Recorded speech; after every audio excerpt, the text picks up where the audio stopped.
Welcome back. Continuing the news. In this evening's health report, Shamela Pullen looks at cancer in children in Jamaica. Cancer in children is relatively uncommon when compared to adults. Pediatric oncologist from the University Hospital of the West Indies, UHWI, Dr. Michelle Rees-Mills, says globally, about 400,000 children are diagnosed with cancer each year.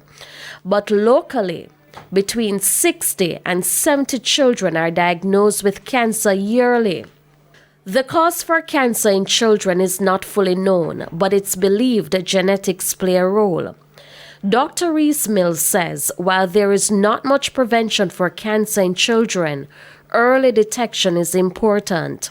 You may have, painless swelling of the abdomen if you have the kidney tumors, and with your brain tumors, kids may have headaches that may occur at night. You may have vomiting, visual changes in handwriting and personality.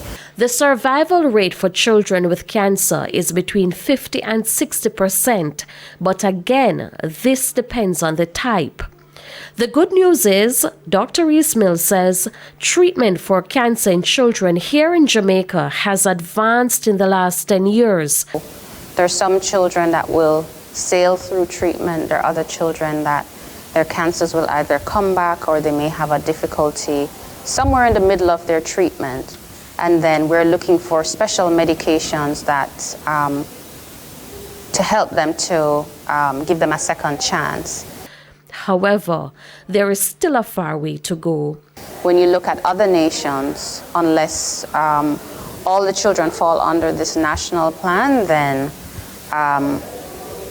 it's not possible for us to advance as much as we could, because there's too many hidden costs with cancer care that the parents have to bear.